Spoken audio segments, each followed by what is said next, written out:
The laws or enforceable rules of conduct in a society typically reflect the culture and circumstances that create them. Laws may be grouped into an organized form referred to as a code. When you compare one civilization code with the codes of other civilizations, you may see many similarities. Number 1. Individuals are free to take revenge for wrongs done to them.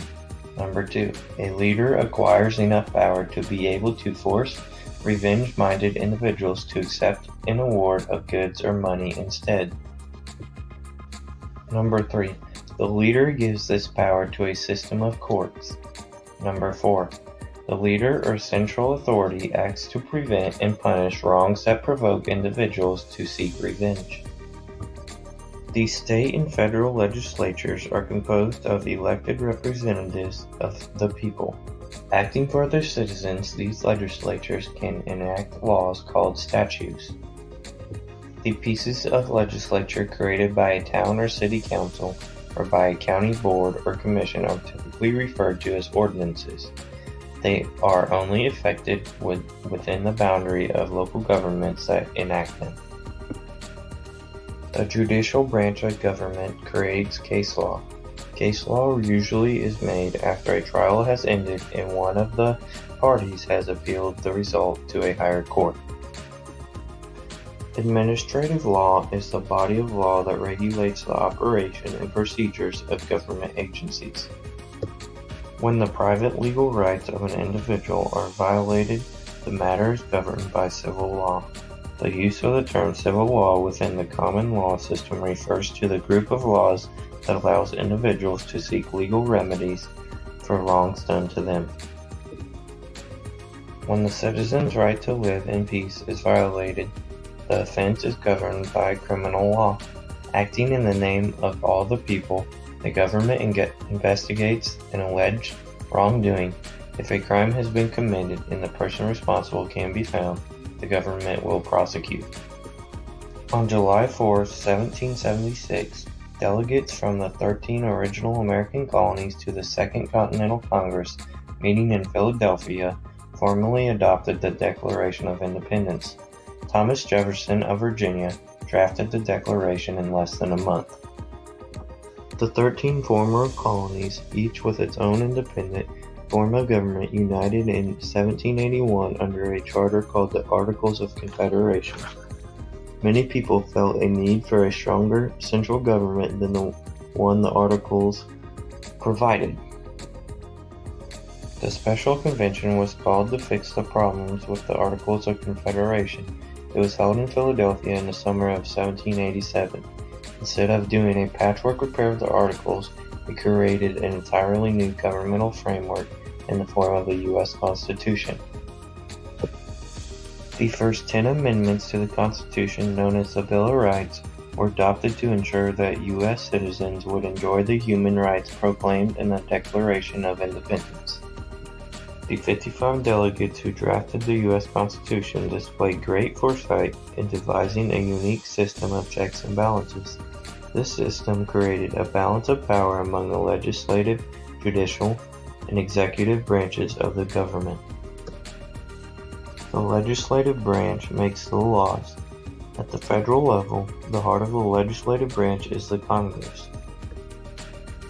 The executive branch is headed by the President and Vice President. These officers are elected indirectly by a vote of the people.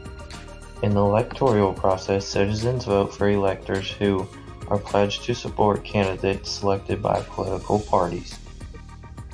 The third branch of government is the judiciary. It is headed by the Supreme Court of the United States.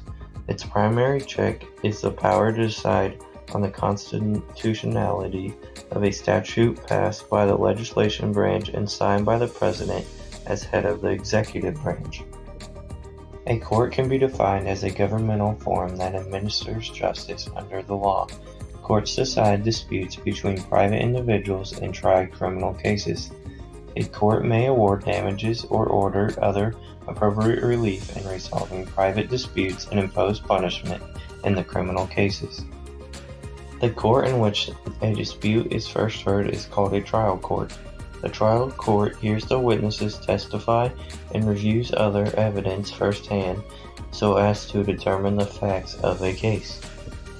The trial court will then apply what it selects as the appropriate law to the facts to reach a verdict or decision in the case. Because fact and law, a trial court is said to have original jurisdiction over the case. An appellate court reviews decisions of lower courts when a party claims an error of law was made during the lower court's proceeding. Because appellate court judges were not present to evaluate firsthand the truthfulness of the witnesses, their testimony, and other evidence, they do not make determinations of fact. The lower courts are referred to as county courts. Such courts hear minor criminal cases, state traffic offenses, and lawsuits in which relatively small amounts are involved, usually no more than $25,000. Cities typically have courts that administer their ordinances.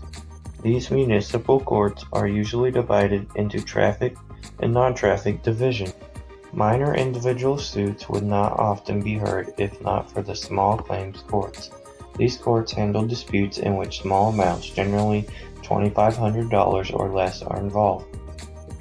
In juvenile courts, the juvenile is entitled to his or her full constitutional rights, including the right to be represented by an attorney. In addition, these courts ensure that most of the criminal cases do not become public notice. A felony is a crime punishable by confinement for more than a year in a state prison or by a fine more than $1,000 or both, or even death. A misdemeanor is a less serious crime. It usually is punishable by confinement in a county or city jail for 1 year or less, by a fine of $1,000 or less. Offenses committed in the business world typically are referred to as white-collar crimes. These crimes do not involve force or violence and do not cause physical injury to people or physical damage to property. In criminal law, a defense is a legal position taken by an accused to defeat the charges against him or her. Procedural defenses are based on problems with the way evidence is obtained or the way an accused person is arrested, questioned, tried, or punished. Substantive defenses disprove, justify, or excuse the alleged crime. Most substantive defenses discredit the fact that the state sought to establish. Self-defense is the use of the force that appears to be reasonably necessary to the victim to prevent death, serious bodily harm, rape, or kidnapping.